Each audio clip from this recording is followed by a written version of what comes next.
अब्दुल खालिक अज भी सामू बीठो आहे सिवाय ख़ुलूस जे हिसेदारे जी। एहसान आकाश जे तरफ़ां या उन दोस्तनि जे तरफ़ां या असांजे अली अकबर लाशारी मुंहिंजे साम्हूं वेठा आहिनि, साईं मुबीन सिद्दीकी सीनियर असांजे साम्हूं वेठा आहिनि। सो सिवाय ख़ुलूस जे हिसेदारे जे अब्दुल खालिक जमाली सां असांजी जेका ॿी का हिसेदारी न रही आहे। हुनजी पंहिंजी महिनत आहे, हुनजे स्टाफ जी महिनत आहे।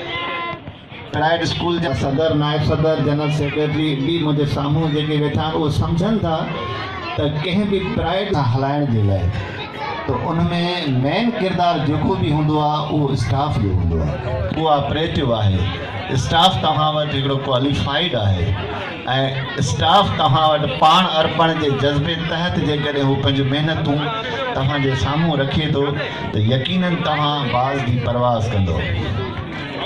ऐं हिन टाइप जो प्रोग्राम, हिन टाइप जो स्कूल ख़ुदा जी बस्ती जहिड़े बैकवर्ड एरिया में तमाम बेहतरीन शानाइतो स्कूल है।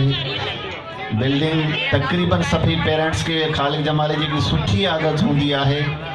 पोइ इन खे जेकॾहिं असां चऊं त पंहिंजो ख़ुलूस जो रंग होंदो आहे जो हर पेरेंट्स के पंहिंजो स्कूल सुठे नमूने सां विज़िट कराईंदो आहे, क्लास ॾेखारींदो आहे त ताकि वालिदैन मुतमइन थियनि असांजो ॿार जंहिं कमरे में वेहे थो तो उन स्कूल जे कमरे में या उन क्लास में उनखे कहिड़ी सहूलियतूं मुयसरु आहिनि। स्कूल में उनखे पानी जी कहिड़ी सहूलियतूं मुयसरु आहिनि, क्लास में गर्मी आहे तो सोलर सिस्टम जी सहूलियतूं मुयसरु आहिनि या न, स्कूल में सफ़ाई जी जेका सहूलियत ॿार खे मुयसरु आहे या न आहे।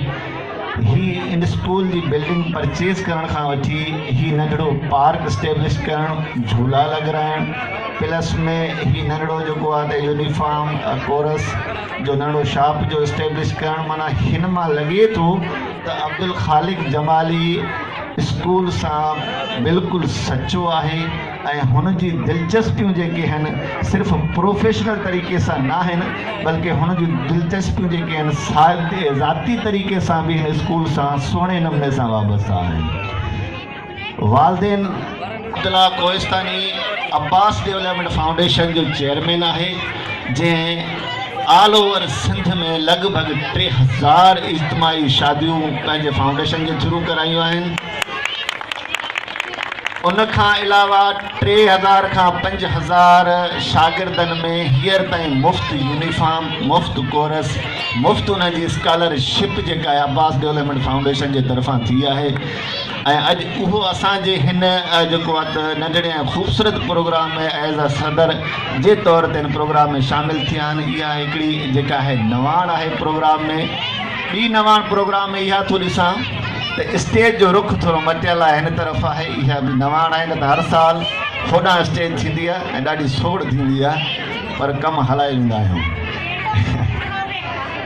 हिन साल ॿी नवाण त अब्दुल खालिक जमाली जूं ज़ाती तौर ते ख़ुलूस, दिलचस्पियूं, मोहबतूं ऐं तवजह जेका आहे हिकु खालिक जे तरफ़ां जेकॾहिं तव्हांजे पंहिंजे हिकिड़े इदारे में तवजह न आहे त हेठों स्टाफ बि ज़िम्मेवार न आहे त तवजह। असीं आहियूं सादा चओ था मञूं था मगर हक़ नाहक़ खे सुञाणे वञूं था। हक़ीक़त जे क़दमनि खे निवड़ी चुमूं था, हक़ीक़त जे क़दमनि खे निवड़ी चुमूं था ऐं नाहक़ जी पगड़ी लताड़े विझूं था। हींअर